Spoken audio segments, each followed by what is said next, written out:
بلندی کے ضامن فرامین رحماں، چلو آؤ پڑھ لیں مضامین قرآن۔ ناظرین کرام، آج تراویح میں 11ویں پارے کی تلاوت کی جائے گی، تو 11ویں پارے کے جو اہم مضامین ہیں وہ آپ کی خدمت پہ پیش کیے جا رہے ہیں۔ یاد رکھیے گا کہ 11ویں پارے میں سورہ توبہ کا اختتام ہو رہا ہے اور سورہ یونس کی ابتدا ہو رہی ہے۔ 11ویں پارے میں سورہ توبہ کا جو حصہ بیان کیا گیا ہے یہ غزوہ تبوک کے بعد نازل ہوا ہے۔ تو ناظرین کرام، غزوہ تبوک رسول اللہ صلی اللہ علیہ وآلہ وسلم کے غزوات میں سے وہ غزوہ تھا جو اس لحاظ سے انتہائی اہمیت کا حامل تھا کہ اس میں رسول اللہ اور مسلمان اس وقت کی سپر پاور رومن امپائر سے لڑنے جا رہے تھے۔ اللہ کے رسول صلی اللہ علیہ وسلم کو یہ اطلاعات ملی تھیں کہ رومن جو ہیں یہ مدینے پہ حملہ کا ارادہ رکھتے ہیں، تو رسول اللہ صلی اللہ علیہ وسلم نے جنگی حکمت عملی کے پیش نظر یہ بہتر سمجھا کہ بجائے وہ مدینے پہ حملہ آور ہوں، کیوں نہ ہم ان کی سرحد پہ جا کر ان سے ٹکر لیتے ہیں۔ تو یہ رسول اللہ صلی اللہ علیہ وسلم کی کمال شجاعت، بہادری اور معاملہ فہمی کی بہت بڑی دلیل ہے۔ تو خیر، اس میں دو کردار بنیادی طور پر بڑے سامنے آئے۔ اب جو منافقین تھے وہ اس غزوہ میں شامل نہیں ہوئے، اس لیے کہ وہ سمجھتے تھے کہ اب مسلمان جو ہیں پہلے تو آپس میں لڑتے رہے قریش کے ساتھ،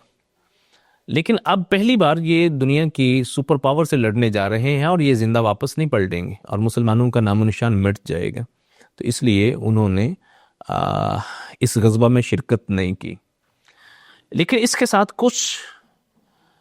نیک اور صالح لوگ تھے جو جذبہ جہاد سے لبریز تھے اور پکے مسلمان تھے، لیکن محض اپنی سستی اور کاہلی کی وجہ سے پیچھے رہ گئے۔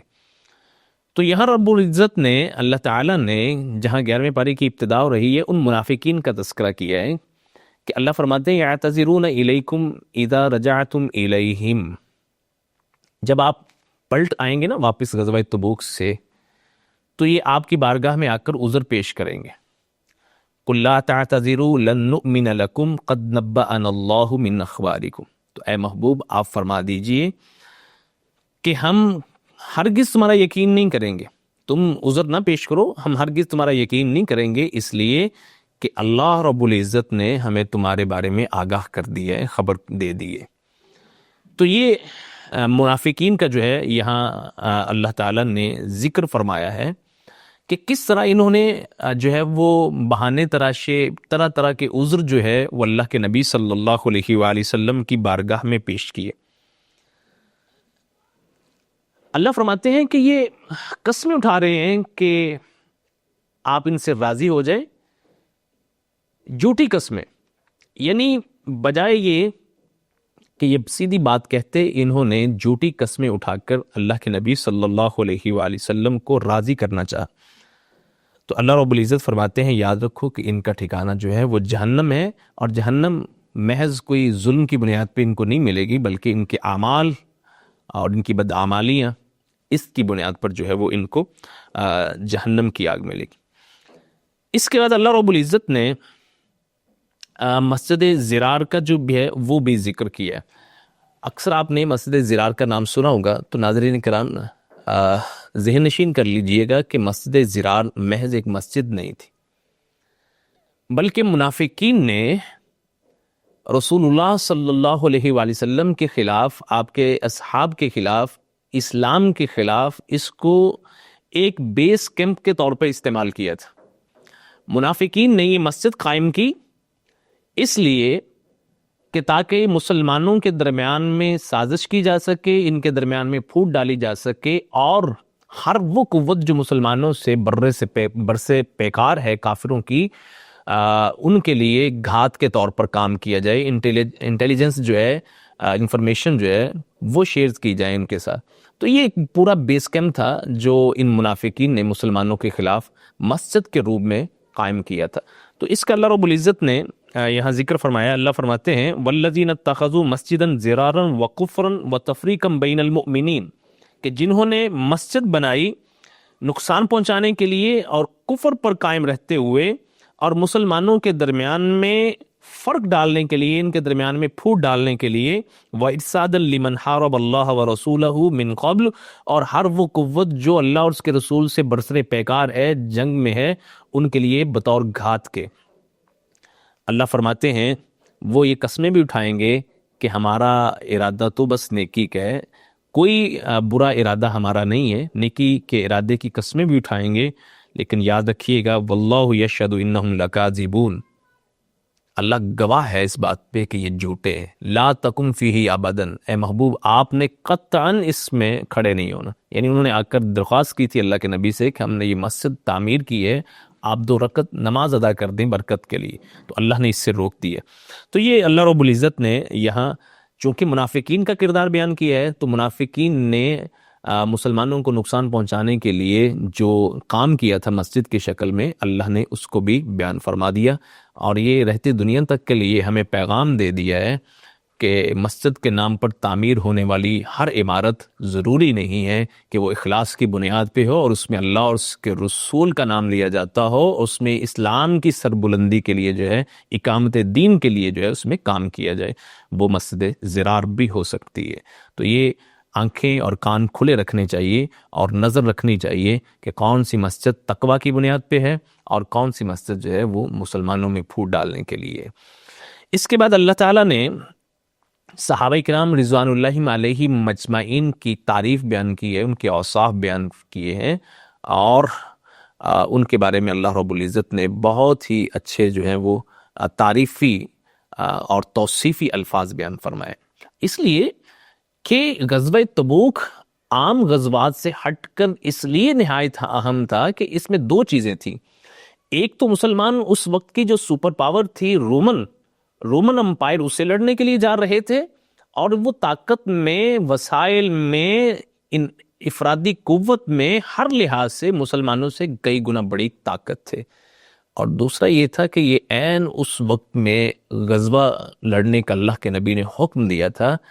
جب مدینہ والوں کے باغات، ان کی فصلیں بالکل پک کر تیار تھی اور اب کٹائی کا وقت تھا۔ اور آپ سمجھتے ہیں کہ ایک کسان کی جب فصل بالکل پک کر تیار ہوتی ہے تو یہ اس کی محنت کی وصولی کا وقت ہوتا ہے۔ اپنے پکے ہوئے باغات، اپنی پکی ہوئی فصلوں کو چھوڑ کر صحابہ کرام رضوان اللہ علیہ مجمعین اللہ کے نبی کے حکم پر لبیک کہتے ہوئے غزوہ تبوک کے لیے نکلے تھے۔ یہ تھا ان کا اخلاص، یہ تھی ان کی للہیت، اور یہ تھی ان کی اللہ کے نبی کے ساتھ لائلٹی، وفاداری جو انہوں نے نبھائی۔ تو جو اللہ کے نبی کے ساتھ انہوں نے وفاداری نبھائی، اللہ اور اس کے رسول کے لیے انہوں نے اتنی قربانیاں دیں، تو اللہ ان کی تعریف کیوں نہیں بیان کرے؟ تو اللہ رب العزت نے یہاں ان کے اوصاف بیان فرمائے ہیں، فرمایا والسابقون الاولون من المہاجرین والانصار والذین تبعوہم بإحسان رضی اللہ عنہم ورضوا عنہ، فرمایا اسلام میں سبقت لے جانے والے مہاجرین میں سے اور انصار میں سے، اور جو ان کی پیروی کرتے ہوئے نیکی کے ساتھ ان سے ملے، یا ان کے بعد والے بھی، اللہ فرماتے ہیں رضی اللہ عنہم ورضوا عنہ، اللہ ان پر راضی ہو گیا اور وہ اللہ پہ راضی ہیں۔ یعنی یہ ایک بہت بڑی جو ہے ان کی صفت ہے، ان کا وصف ہے، اور یہ بہت بڑا ٹائٹل ہے جو اللہ رب العزت نے ان کو عطا فرمایا، رضی اللہ عنہم ورضوا عنہ، اللہ ان پر راضی ہو گیا اور وہ اللہ سے راضی ہو گئے۔ یہ ایک بہت بڑے جو ہے وہ ان کا ایک ٹائٹل ہے، ایک بہت بڑی ان کا وصف ہے جو اللہ رب العزت نے ان کو عطا فرمایا۔ اللہ فرماتے ہیں وَعَدَّ لَهُمْ جَنَّاتٍ تَجْرِي مِن تَحْتِهَا الْأَنْهَارُ خَالِدِينَ فِيهَا أَبَدًا ذَلِكَ الْفَوْزُ الْعَظِيمُ، اللہ نے ان کے لیے جنتیں تیار کر رکھی ہیں جس میں نہریں بہ رہی ہوں گے اور اس میں وہ ہمیشہ رہیں گے۔ تو یہاں اللہ رب العزت نے ان مہاجرین اور انصار جو سابقون ہیں، اولون ہیں، ان کے جو ہے وہ آثار بیان فرمائے۔ اس کے بعد اللہ رب العزت نے غزوہ تبوک سے جو پیچھے رہ جانے والے مسلمان ہیں، صحابہ کرام ہیں، جو مخلص تھے، منافقین نہیں تھے، ان کا اللہ رب العزت نے تذکرہ فرمایا۔ اللہ فرماتے ہیں کہ وَآخَرُونَ اعْتَرَفُوا بِذُنُوبِهِمْ خَلَطُوا عَمَلًا صَالِحًا وَآخَرَ سَيِّئًا عَسَى اللَّهُ أَن يَتُوبَ عَلَيْهِمْ، کہ جنہوں نے ملے جلے اعمال کیے، کچھ نیکیاں بھی ہیں ان کے کھاتوں میں، کچھ برائیاں بھی ہیں، تو قریب ہے کہ اللہ رب العزت جو ہے وہ ان کو معاف فرما دے گا، بے شک اللہ ان کو معاف کرنے والا ہے اور رحم کرنے والا ہے۔ تو یہ اللہ رب العزت کی صفات ہیں. یہ ٹوٹل کچھ 9 صحابہ کرام تھے جو پیچھے رہ گئے تھے، اور ان میں سے 6 نے اپنے آپ کو ستونوں سے باندھ لیا تھا، اور ان میں سے 3 صحابہ کرام رضوان اللہ علیہ مجمعین ایسے تھے کہ جن کا معاملہ مؤخر کر دیا گیا تھا. کعب بن مالک ہیں، حرارہ بن ربی ہیں، مرارہ بن ربی ہیں، اور ایک اور صحابی ہیں. تو یہ 3 صحابہ کرام رضوان اللہ علیہ مجمعین کے جن کا معاملہ مؤخر کر دیا گیا اس بنیاد پر کہ ان کا معاملہ جو ہے وہ پینڈنگ کیا جا رہا ہے. تو اس کے بعد اللہ رب العزت نے ان 3 صحابہ کرام کو بطور خاص کر کے اللہ رب العزت نے آیت نازل فرمائی، سورہ توبہ کی 118 نمبر آیت، جس میں اللہ رب العزت ارشاد فرماتے ہیں وَعَلَى الثَّلَاثَةِ الَّذِينَ خُلِّفُوا حَتَّى إِذَا ضَاقَتْ عَلَيْهِمُ الْأَرْضُ بِمَا رَحُبَتْ وَضَاقَتْ عَلَيْهِمْ أَنفُسُهُمْ وَظَنُّوا أَن لَّا مَلْجَأَ مِنَ اللَّهِ إِلَّا إِلَيْهِ ثُمَّ تَابَ عَلَيْهِمْ لِيَتُوبُوا إِنَّ اللَّهَ هُوَ التَّوَّابُ الرَّحِيمُ. اس کا پس منظر سمجھ لیجئے گا کہ خصوصاً کعب بن مالک، ان کا واقعہ بڑی تفصیل کے ساتھ جو ہے کتب احادیث میں منقول ہوا ہے. یعنی کعب بن مالک، مرارہ بن ربی، حلال ابن امیہ، یہ 3 جو صحابہ کرام ہیں جو اس غزوہ سے پیچھے رہ گئے تھے اور مخلص تھے. کعب بن مالک کہتے ہیں کہ میرا سماجی مقاطعہ کر دیا گیا، سماجی بائیکاٹ کر دیا گیا اللہ کے رسول صلی اللہ علیہ وسلم اور صحابہ کرام کی طرف سے، یہاں تک کہ جو بیوی ہے وہ بھی اس نے بھی منہ موڑ لیا اس بنیاد پر. اور کہتے ہیں کہ ہم جہاں بھی نکلتے تھے، جہاں بھی جاتے تھے، کوئی شخص ہم سے بات کرنے کا روادار نہیں تھا. اس سارے کے باوجود کہتے ہیں کہ اس بنیاد پہ میں پیچھے رہا تھا. کوئی دل میں کوئی ہوتا ہے کہ اسلام کے خلاف یا اللہ اور اس کے رسول کے خلاف کوئی اسی قسم کی بات نہیں تھی، بس اس بنیاد پہ کہ میرے پاس اچھی سواری ہے، آج اپنے کام نپٹا کے میں نکلتا ہوں. آج گزرا تو کل یہی میں نے سوچا کہ اپنے کام نپٹا لوں، اچھی سواری ہے، میں اللہ کے نبی سے جا ملوں گا. کہتے ہیں کرتے کرتے کرتے کرتے وہ وقت آ گیا کہ جب رسول اللہ صلی اللہ علیہ وسلم صحابہ کرام رضوان اللہ علیہ مجمعین کی معیت میں مدینہ واپس تشریف لائے. اب میرے پاس آپشن تھا، یا تو منافقین کی طرح جا کر عذر پیش کر کے معافی لے لوں، یا سیدھی بات کہہ کے جو بھی اس کی سزا ہو اس کو قبول کرنے کے لیے تیار ہو جاؤں. تو کعب بن مالک فرماتے ہیں کہ میں نے سچ بولا اور اللہ کے نبی کی بارگاہ میں جا کے کوئی عذر پیش نہیں کیا. میں نے کہا اللہ کے نبی، اس جیسے حالات میرے پہلے کبھی نہیں تھے. میرے پاس اونٹنیاں تازہ موجود تھی سفر کے لیے، بڑی فربہ جو ہیں، اور محض اپنی سستی اور کاہلی کی بنیاد پہ میں اس غزوہ سے پیچھے رہ گیا ہوں. تو اللہ کے رسول صلی اللہ علیہ وسلم نے معاملہ جو ہے مؤخر کر دیا، پینڈنگ کر دیا. دیکھتے ہیں اللہ رب العزت کیا اس میں فیصلہ دیتے ہیں. تو اس دوران میں جب ان کے عزیز و اقارب، دوست احباب اور ایون کے گھر والے ان کے ساتھ بائیکاٹ کرتے ہیں اور یہ کیفیت آ گئی ہے، فرماتے میں گھر سے نکلتا تو کوئی مجھ سے کلام کرنے کے لیے تیار. اور اس دوران میں سب سے بڑی آزمائی یہ تھی کہ رومن امپائر کی طرف سے ان کو یہ پیغام ملا تھا کہ محمد اور اس کے صحاب نے تمہیں چھوڑ دیا ہے، تم ہمارے پاس آ جاؤ، ہم آپ کی قدر کریں گے. تو یہ اس سے بھی بڑی آزمائش تھی ان کے لیے. لیکن اس سارے کے باوجود انہوں نے صبر کا دامن ہاتھ سے نہیں چھوڑا. اللہ رب العزت سے آہوزاری کرتے رہے، اللہ رب العزت سے دعائیں کرتے رہے. تو ان 3 کے بارے میں پھر خصوصیت کے ساتھ اللہ رب العزت نے یہ آیت، جو آیت نمبر 118 ہے، نازل فرمایا ان 3 پر بھی اللہ رب العزت نے ان کی توبہ کو قبول کیا، یہاں تک کہ زمین باوجود کشادگی کے ان پر تنگ ہو گئی اور ان کے نفس بھی ان پر جو ہیں وہ جکڑے گئے، تنگ ہو گئے، اور انہوں نے یہ گمان کیا کہ اللہ کے سوا اور کوئی جائے پناہ نہیں ہے. تو پھر اللہ رب العزت نے ان کی توبہ قبول کی. بے شک وہ توبہ قبول کرنے والا اور رحم کرنے والا ہے. اس سارے واقعے سے ناظرین اکرام ایک حقیقت سمجھ لینی چاہیے کہ ہمیشہ بول بالا جو ہے، فتح جو ہے وہ سچ ہی کی ہوتی ہے. جھوٹ اس کے ذریعے وقتی طور پر آپ کسی کو جو ہے وہ رام کر سکتے ہیں، کسی کو بے وقوف بھی بنا سکتے ہیں اور اپنی جان چھڑا بھی سکتے ہیں. لیکن یاد رکھیے گا کہ ہمیشہ جیت جو ہے وہ سچ کی ہے. اور اس آیت اور اس واقعے سے اللہ رب العزت نے ہمیں یہ پیغام دیا. اس کے بعد اللہ رب العزت نے مومنوں کے بارے میں ان کے جان اور ان کے مال خریدنے کا اعلان کیا ہے، اس وجہ سے کہ وہ راہ خدا میں جہاد کرنے والے ہیں، اللہ کے راستے میں قتال کرنے والے ہیں، کبھی دشمن پہ غالب آ جاتے ہیں، کبھی خود راہ خدا میں جان قربان کر کے جو ہے وہ اللہ کی جنتوں میں چلے جاتے ہیں، شہید ہو جاتے ہیں۔ تو بہرحال اس قتال کی بنیاد پر اللہ فرماتے ہیں کہ اللہ رب العزت نے ان کی جان اور مال کے جو ہیں وہ ان سے سودے کر لیے ہیں۔ اور اس کے بعد اللہ رب العزت نے یہ چیز بیان فرمائی کہ ان کے اوصاف یعنی مومنوں کے یعنی صحابہ کرام کے اوصاف جو ہیں ان سے جو کیے ہوئے وعدے ہیں یہ تورات میں بھی ہیں، انجیل میں بھی ہیں، قرآن میں بھی ہیں، اور جس نے بھی اللہ سے کیے ہوئے وعدے کو پورا کیا تو یاد رکھیے گا، اس کو خوشخبری دیجیے گا کہ ان کی یہ تجارت اس میں گھاٹا نہیں ہے، یہ تجارت رائے گاہ نہیں جائے گی، یہ تجارت اس میں کوئی کسی قسم کا نقصان نہیں ہے، بلکہ اس تجارت کے بدلے میں اللہ ان کو بہت بڑی کامیابیوں سے نوازے گا۔ اس کے بعد آخر میں سورہ توبہ کی آیت نمبر 128 جو ہے، اس میں اللہ تعالیٰ نے نبی کریم صلی اللہ علیہ وآلہ وسلم کے جو ہیں وہ کچھ اوصاف گنوائے ہیں۔ وہ اوصاف کیا ہیں؟ اللہ فرماتے ہیں لَقَدْ جَاءَكُمْ رَسُولٌ مِّنْ أَنفُسِكُمْ، تمہارے پاس رسول تمہیں میں سے آئے،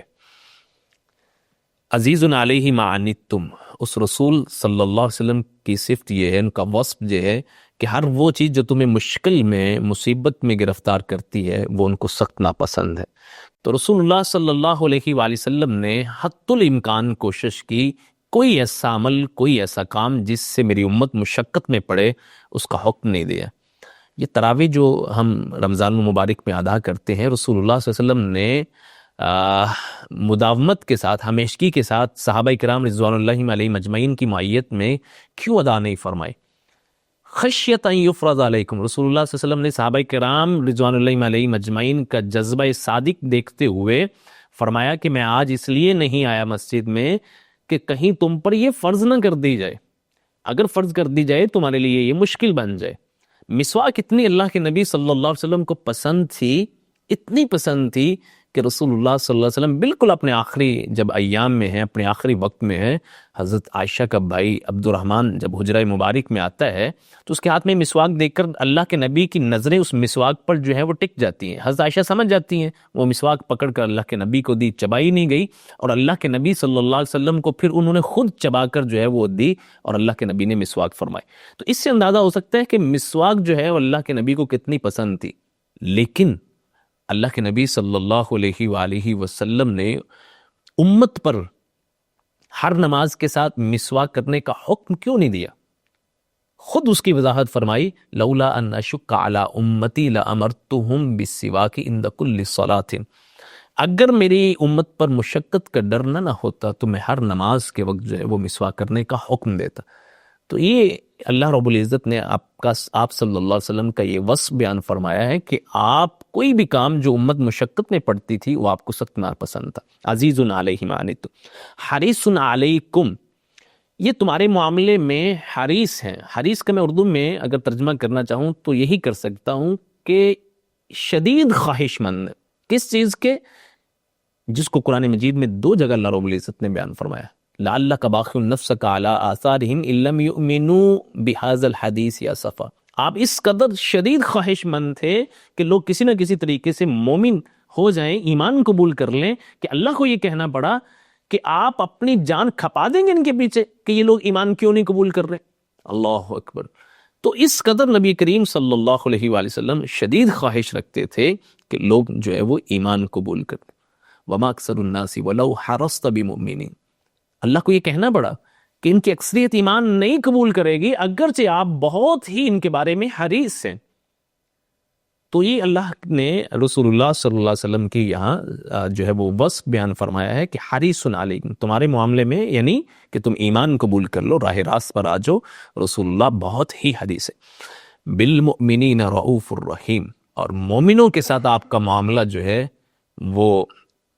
شفقت والا اور رحمت والا ہے۔ اور یاد رکھیے گا اللہ کے جتنے صفاتی نام ہیں اس میں الرؤوف اور الرحیم بھی ہے، تو یہی 2 صفات اللہ نے اپنے نبی صلی اللہ علیہ وسلم کو بھی عطا فرمائی کہ آپ بھی مومنوں کے بارے میں رؤوف بھی تھے اور رحیم تھے۔ ظاہری بات ہے خالق کی صفات وہ خالق کی ہی مطابق ہیں، اور مخلوق کی صفات جو ہیں وہ مخلوق ہی کے مطابق ہیں، بس یہی خالق اور مخلوق کا ایک فرق ہے۔ جو رافت اور جو رحمت اللہ کے پاس ہے، اللہ نے وہی صفات جو ہے رحمت کی اور رافت کی اپنے نبی کو بھی عطا فرمائی. تو ایسا رعوف اور رحیم نبی جو ہے اللہ رب العزت نے ہمیں عطا فرمائے ہیں. تو یہ 4 اوصاف جو ہیں اللہ نے اپنے نبی صلی اللہ علیہ وآلہ وسلم کے اس صورت کے بالکل آخر میں گنوانے کے بعد آخری آیت جو ہے وہ ارشاد یہ فرمائی فَإِن تَوَلَّوْا، اس کے باوجود بھی یہ لوگ راہ راست سے پھر جائیں، ہدایت سے منہ میں پھیر لیں، فَقُلْ حَسْبِيَ اللَّهُ، تو اے محبوب آپ کہہ دیجئے گا کہ اللہ میرے لیے کافی ہے، لا الہ الا ہو، اس کے سوا کوئی معبود نہیں ہے، علیہ توکلت، اسی پہ میں نے بھروسہ کیا ہے، وہو رب العرش العظیم، وہ عرش عظیم کا جو ہے وہ مالک ہے. تو اس طرح 11ویں پارے میں سورہ توبہ کا جو ہے وہ اختتام ہوتا ہے، اور یہاں سے پھر سورہ یونس جو ہے اس کی ابتدا ہوتی ہے. سورہ یونس بھی چونکہ مکی صورت ہے اور رسول اللہ صلی اللہ علیہ وآلہ وسلم کا جو مکہ میں قیام ہے اس کے بالکل آخر میں یہ جو ہے وہ صورت نازل ہوتی ہے. اس میں سب سے پہلے اللہ تعالیٰ نے مشرکین عرب جنہوں نے رسول اللہ صلی اللہ علیہ وسلم کی رسالت کا انکار کیا، رسالت کو ماننے سے انکار کیا، اس کی بنیادی وجہ بیان فرمائی. وہ وجہ یہ تھی کہ وہ سمجھتے تھے کہ رسول جو ہے وہ انسانوں میں سے کیسے ہو سکتا ہے. اگر اللہ نے کسی کو رسول ہی منتخب کرنا ہے، اور یہ مضمون قرآن مجید میں صرف اسی سورہ یونس میں ہی نہیں ہے بلکہ اور دیگر مقامات میں بھی ہے کہ ایک بشر کیسے رسول ہو سکتا ہے، تو اللہ نے اس کا یہ جواب دیا ہے کہ اگر زمین میں انسان نہ ہوتے، فرشتے ہی ہوتے، تو اللہ کسی فرشتے کو ہی رسول بنا کر بھیجتا.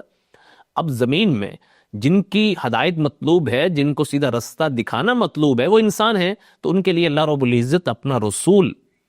انسان ہی بنا کر بھیجیں گے. تو اللہ رب العزت نے اس چیز کو جو ہے وہ بیان فرمایا. اللہ فرماتے ہیں اکان للناس عجبا ان اوحینا الی رجل منہم، کیا ان کے لیے یہ تعجب کی بات ہے کہ ہم نے انہی میں سے ایک آدمی کی طرف وحی کی ہے. تو اس میں تعجب نہیں کرنا چاہیے، اس میں حکمت کو جاننا چاہیے کہ جس طرح ہم انسان ہیں تو ہمارے لیے اللہ کسی انسان کو ہی رسول بنا کر بھیجیں گے. اور اس کے بعد اللہ رب العزت نے اپنا تعارف پیش کیا ہے سورہ یونس کے اندر. اللہ فرماتے ہیں ان ربکم اللہ الذی خلق السماوات والارض فی 6 ایام ثم استوى علی العرش، تمہارا رب وہ ہے کہ جس نے زمین و آسمان کو 6 دن میں پیدا فرمایا. اللہ اکبر. ثم استوى علی العرش، پھر عرش پہ مستوی ہوا. تو اللہ کے بارے میں اہل سنت والجماعت کا یہ عقیدہ ہے، سلف صالحین کا یہ عقیدہ ہے کہ اللہ کی ذات جو ہے وہ عرش پہ مستوی ہے. اب یہ مستوی ہونے کی کیفیت کیا ہے یہ اللہ ہی بہتر جانتے ہیں، ہم اس کے مکلف نہیں. لیکن یہ ایمان ہے بہرحال کہ الرحمن علی العرش استوى، کہ رحمان عرش پر مستوی. اب مستوی کی کیفیت جو ہے وہ اللہ ہی بہتر جانتے ہیں. ہاں البتہ ہم اتنا ایمان ضرور رکھتے ہیں. تو اسی چیز کو اللہ رب العزت نے یہاں بیان فرمایا. اور اس کے بعد اللہ فرماتا ہے یدبر الامر، جو معاملات کی تدبیر کرتا ہے. سب معاملات جتنے بھی ہیں زمین و آسمان کے جتنے بھی امور ہیں ان سب کی تدبیر کرنے والا، ان سب کا مدبر ایک اللہ کی ذات. ما من شفین الا من بعد اذنہ، مت سمجھنا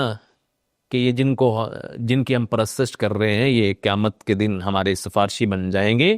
ہماری شفاعت کریں گے. چونکہ مشرکین کہا کرتے تھے کہ ما نعبدہم الا لیقربونا الی اللہ زلفی، کہ ہم ان کی پرستش اس لیے کرتے ہیں کہ یہ اللہ کے ہمیں قریب کر دیں گے. غیر اللہ جن کی وہ پرستش کرتے تھے، جن کے نام کی نظر و نیاز دیتے تھے، ان کے بارے میں ان کا عقیدہ تھا کہ ہؤلاء شفعاؤنا عند اللہ، یہ اللہ کے ہمارے سفارشی ہیں. اللہ رب العزت نے اس عقیدے کی جڑ جو ہے وہ اکھاڑ پھینکی ہے اس آیت کے اندر. اللہ رب العزت فرماتے ما من شفین الا من بعد اذنہ، یاد رکھو کوئی بھی اللہ کے حضور شفاعت نہیں کر سکے گا، ہاں جس کو پھر اللہ اجازت دے تو دے. اللہ کی اجازت کے بغیر کوئی کسی کی شفاعت جو ہے وہ نہیں کر سکے گا. بہرحال یہ مسلسل آیات میں اس میں اللہ رب العزت نے اپنی قدرت کو بیان فرمایا ہے، اپنی تخلیق کو بیان فرمایا ہے، اپنے کاموں کو بیان فرمایا ہے. مثال کے طور پہ اللہ فرماتے ہیں وَالَّذِي جَعَلَ الشَّمْسَ ضِيَاءً وَالْقَمَرَ نُورًا وَقَدَّرَهُ مَنَازِلَ لِتَعْلَمُوا عَدَدَ السِّنِينَ وَالْحِسَابَ. اللہ وہی ذات ہے جس نے چاند کو روشن اور سورج کو جو ہے وہ روشنی والا بنایا اور چاند کو منور کیا اور اس کی منزلیں مقرر کر دیں، لِتَعْلَمُوا عَدَدَ السِّنِينَ وَالْحِسَاب، سالوں اور حساب کتاب کو جو ہے وہ تم ان کی گنتی کو معلوم کر سکو۔ ما خلق اللہ ذالک الا بالحق، یہ جتنی بھی اللہ کی تخلیق ہے بالکل حق کے مطابق ہے، بالکل حق درست ہے، اس میں کسی قسم کی کوئی کجی، کوئی کمی، کوئی نقص نہیں ہے۔ بہرحال اللہ رب العزت نے اس کے بعد پھر زمین و آسمان کی تخلیق میں، دن اور رات کے آنے جانے میں یہ فرمایا کہ اس میں نشانیاں ہیں، غور کرو تو اس میں تمہیں جو ہیں وہ نشانیاں ملیں گی۔ تو بہرحال اہل تقوی متقی جو ہیں دن اور رات کے آنے جانے کو، دن اور رات کو، اللہ کی ہر چیز کو، آسمانوں میں ہو زمین میں ہو، اس کو دیکھ کر جو ہے وہ اللہ رب العزت کی ذات پر ایمان رکھتے ہیں اور ان کا ایمان اور مضبوط ہوتا ہے۔ تو اس کے بعد اللہ رب العزت نے دنیا کی مثال بیان فرمائی۔ اللہ فرماتے ہیں یعنی دنیا، اس کی رنگا رنگی، اس کی چکا چوند جو ہے وہ ہمیں مرعوب تو کرتی ہے، اپنی طرف مائل تو کرتی ہے، کھینچتی تو ہے، لیکن اللہ رب العزت نے فرمایا ان مثل الحیات الدنیا کماء انزلناه من السماء فاختلط به نبات الارض مما يأكل الناس والانعام حتى اذا اخذت الارض زخرفها وزينت وظن اهلها انهم قادرون عليها اتاها امرنا ليلا او نهارا فجعلناها حسيدا كأن لم تغن بالامس كذلك نفصل الآيات لقوم يتفكرون۔ اللہ اکبر، کیسی اس ایک آیت کے اندر اللہ رب العزت نے دنیا کی بے ثباتی کی پوری حقیقت کو بیان فرما دیا۔ اللہ فرماتے ہیں دنیا کی زندگی کی مثال اس پانی کے جیسے ہے جس کو ہم نے آسمان سے نازل کیا، اور اس میں زمین سے اگنے والی نباتات جو ہیں وہ مل جل گئیں، لوگ اس سے کھاتے ہیں، جانور کھاتے ہیں، یہاں تک کہ اس بارش کے عوض میں جو نباتات، جو جڑی بوٹیاں، جو سبزہ، جو چارہ ہوگا، زمین بالکل جو ہے آرائش حاصل کر لیتی ہے، بالکل سنور جاتی ہے، اور لوگ سمجھتے ہیں کہ اب اس فصل کو ہم کاٹنے پہ قادر ہیں، لیکن اچانک دن یا رات کو اس پر آفت ٹوٹ پڑتی ہے، اور ایسا ہو جاتا ہے کہ جیسے یہاں کچھ تھا ہی نہیں۔ تو یہ اللہ رب العزت کی قدرتیں ہیں، لہٰذا انسان کو اس دنیا کی چکا چوند دیکھ کر، دنیا کی زیب و زینت دیکھ کر، یہاں لہلہاتی ہوئی فصلیں دیکھ کر کبھی بھی گمان نہیں کرنا چاہیے کہ شاید یہ ہمیشہ رہنے والا ہے، یہ ختم ہونے والا ہے، اور ایک دن آئے گا کہ جب اللہ رب العزت ان سب کو جو ہے وہ ختم کر دے۔ اس کے بعد اللہ رب العزت نے کفار کا، مشرکین کا ایک اعتراض بیان کیا۔ وہ کہتے ہیں کہ اللہ رب العزت ہمیں عذاب میں مبتلا کیوں نہیں کر دیتا؟ یہ مشرکین کہا کرتے تھے کہ اللہ جو ہے وہ پکڑتا کیوں نہیں ہے، یہ جو رسول کہتے ہیں کہ اللہ عذاب میں مبتلا کرے گا وغیرہ وغیرہ، اس حقیقت کو یہاں اللہ رب العزت نے ایک دفعہ پھر بیان فرمایا ہے۔ اللہ فرماتے ہیں کہ اگر اللہ رب العزت لوگوں کی برائیوں کی بنیاد پہ ان کو پکڑنا شروع کر دیے تو پھر تو فیصلہ ہو جائے، کوئی چیز باقی بچے نہیں۔ البتہ ڈھیل دے رہا ہے اللہ رب العزت، ان کو ڈھیل دے رہا ہے۔ تو یہ ڈھیل جو ہے ہو سکتا ہے کہ کسی کو پلٹنے کا سبب بن جائے، اور ہو سکتا ہے کہ جو ظالم ہے اس کے نامہ اعمال میں اور گناہوں کا وبال جو ہے وہ لے کر آئے۔ تو بہرحال اس حقیقت کو اللہ رب العزت نے بیان فرمایا، اور اس کے بعد انسان کی کیفیت کو اللہ نے بڑے ہی عمدہ انداز میں بیان فرمایا۔ اللہ فرماتے ہیں کہ انسان کو جب بھی کوئی دکھ تکلیف پہنچتا ہے تو پہلو کے بل بیٹھے کھڑے ہمیں پکارتا رہتا ہے۔ اللہ اکبر، کیسی عظیم حقیقت کو اللہ نے بیان فرمایا۔ اللہ فرماتے ہیں فلما کشفنا عنہ ضرہ مر کأن لم یدعونا الی ضر مسہ، جب ہم اس کی تکلیف کو، اس کے دکھ کو دور کر دیتے ہیں، ایسے ہو جاتا ہے جیسے اس نے کبھی ہمیں پکارا تک ہی نہیں تھا۔ اللہ اکبر۔ اس حقیقت کو بیان کرنے کے بعد آگے چل کر پھر اللہ رب العزت ایک منظر کشی کرتے ہیں کہ جب بھنور میں پھنستے ہیں، یعنی کشتی پہ سوار ہوتے ہیں اور کشتی بالکل سموتھلی چل رہی ہے، اچانک تیز تند ہوائیں آتی ہیں اور کشتی بھنور میں پھنستی ہیں، اور وہ اب ان کو یقین ہو چکا ہوتا ہے کہ اب ہر طرف سے گھیر لیے گئے ہیں، اب کوئی جائے پناہ نہیں ہے، اب کوئی بچاؤ کی صورت نہیں ہے۔ دعوا اللہ مخلصین لہ الدین، اخلاص کے ساتھ اپنی تمام کی تمام اطاعت فرما برداری جو ہے اللہ کے لیے خالص کر دیتے ہیں، اللہ کو پکارتے ہیں۔ لئن انجیتنا من هذه لنکونن من الشاکرین، اگر تم نے یہاں سے ہمیں نجات دے دی تو اللہ ہم تیرے شکر گزار، یعنی تیرے فرما بردار بن جائیں گے۔ اللہ فرماتے فلما انجاهم اذا هم يبغون في الارض بغیر الحق، جب اللہ ان کو نجات دے دیتا ہے تو ناحق سرکشی کرنا شروع کر دیتے ہیں، زمین کے اندر فساد مچانا شروع کر دیتے ہیں، سرکشی پہ اتر آتے ہیں۔ اللہ اکبر۔ تو یہ اللہ رب العزت نے انسان کی جو ہے وہ حقیقت بیان فرمائی ہے، اور اس کے آگے چل کر حضرت نوح اور حضرت موسیٰ علیہ السلام اور ان کی قوم کا اللہ نے تذکرہ فرمایا ہے، اور اس کے بعد اللہ رب العزت نے اپنے اولیاء اللہ کا یہاں بیان فرمایا ہے۔ یاد رکھیے گا کہ اللہ کے جو اولیاء ہیں، اللہ کے جو دوست ہیں، اللہ ان کے بارے میں بہت ہی عظیم بشارت دے رہے ہیں۔ اللہ فرماتے ہیں الا ان اولیاء اللہ لا خوف علیہم ولا هم یحزنون، نہ ان پر کوئی خوف ہوگا نہ وہ غمگین ہوں گے، یعنی اپنے پیچھے جو ان کا گزر چکے ہے اس کے بارے میں ان کو کوئی غم نہیں ہوگا، آئندہ کا کسی قسم کا ان کو کوئی خوف نہیں ہوگا جو اللہ کے اولیاء ہیں۔ اب اللہ کے جو اولیاء ہیں وہ کون ہیں، ان کی صفات کیا ہیں، اللہ رب العزت اسی آیت کے اندر بیان فرما رہے ہیں الذین آمنوا وکانوا یتقون، ایمان قبول کرنے والے اور تقوی اختیار کرنے والے، لہم البشریٰ فی الحیات الدنیا وفی الآخرہ، ان کے لیے دنیا میں بھی بشارتیں ہیں اور آخرت میں بھی ان کے لیے بشارتیں ہیں۔ لا تبدیل لکلمات اللہ، اللہ کی باتوں میں کسی قسم کی کوئی تبدیلی نہیں ہے۔ اللہ فرماتے ہیں ذالک هو الفوز العظیم، یعنی ان کو کوئی غم نہیں، کوئی خوف نہیں، دنیا میں بھی ان کے لیے بشارتیں ہیں، آخرت میں بھی ان کے لیے بشارتیں ہیں۔ اللہ فرماتے ہیں یہ بہت بڑی کامیابی ہے۔ تو اللہ کے جو اولیاء ہیں ان کے بارے میں تو اللہ کے نبی صلی اللہ علیہ وآلہ وسلم نے بھی، صحیح بخاری کی روایت ہے، آپ نے فرمایا من عاد لی ولیا فقد آذنتہ بالحرب، فرمایا جس نے بھی کسی میرے ولی کو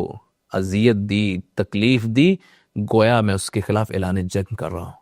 لیکن ناظرین اکرام، اللہ کا ولی کیسے بنا جاتا ہے، اللہ کا مقرب کیسے بنا جاتا ہے؟ یہ کوئی ٹائٹل نہیں ہے جو نسل در نسل خاندان میں شفٹ ہوتا ہے، یہ کوئی ٹائٹل نہیں ہے، یہ ذہن میں رکھیے گا۔ یہ ایمان کے بعد تقوی ہے، عمل صالح ہے کہ جس کی بنیاد پر کوئی شخص جو ہے وہ اللہ کا ولی بن سکتا ہے، وہ کوئی بھی بن سکتا ہے، میں اور آپ کوئی بھی۔ اس کے لیے کسی ایک خاص خاندان سے ہونا ضروری نہیں ہے، اس کے لیے کسی حسب اور نسب کا ہونا ضروری نہیں ہے، اس کے لیے گورا یا کالا ہونا ضروری نہیں ہے، کسی بھی رنگ، قوم، نسل سے کوئی بھی شخص ہے جس کے اندر جو اللہ رب العزت نے اوصاف حمیدہ قرآن میں بیان کیے موجود ہیں تو وہ اللہ کا ولی بن سکتا ہے۔ تو رسول اللہ کی اس حدیث صحیح بخاری میں نبی کریم صلی اللہ علیہ وآلہ وسلم نے اس حقیقت کی طرف اشارہ فرمایا ہے، فرمایا وما تقرب الی عبدی بشیء احب الی مما افترضت علیہ، جو چیزیں میں نے فرض کی ہیں نا جس بندے پہ، اگر وہ پوری کرتا ہے تو وہ بندہ مجھے محبوب ہے، تو میرا تقرب حاصل کر لے گا، اور نوافل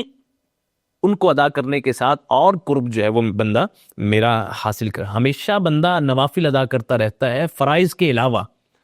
تو وہ اللہ کا تقرب حاصل کر لیتے ہیں۔ تو اس کے لیے ضروری ہے جو اللہ نے اس پر ذمہ داریاں عائد کی ہیں، جو اس پر فرائض نازل کیے ہیں، اور ان کے علاوہ نوافل کثرت سے ادا کرتا رہے تو وہ اللہ کا قرب جو ہے وہ حاصل کر لے گا۔ بہرحال اس کے بعد 11ویں پارے کے اختتام میں اللہ رب العزت نے توحید کو بڑے ہی اچھے انداز میں بیان فرمایا۔ اللہ ارشاد فرماتے ہیں وَلَا تَدْعُ مِن دُونِ اللَّهِ مَا لَا يَنفَعُكَ وَلَا يَضُرُّكَ، جو تمہیں نفع یا نقصان نہیں پہنچا سکتا اس کو مت پکاریے، اس کی مت عبادت کیجیے۔ یعنی ظاہری بات ہے اللہ کے سوا نفع اور نقصان کوئی بھی اختیار نہیں رکھتا، تو اللہ کے سوا کسی کی کیسے پرستش کی جا سکتی، اس کی عبادت کیسے کی جا سکتی، اس کو کیسے پکارا جا سکتا ہے؟ بڑے واشگاف الفاظ میں اللہ فرماتے ہیں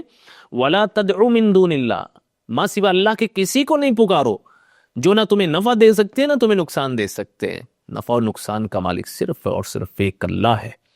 فَإِن فَعَلْتَ فَإِنَّكَ إِذًا مِّنَ الظَّالِمِينَ، اللہ فرماتے ہیں اگر تم نے ایسا کیا تو تمہارا شمار ظالموں میں سے ہو جائے گا۔ اتنے سخت الفاظ اللہ رب العزت نے فرمائے، اور اس کے بعد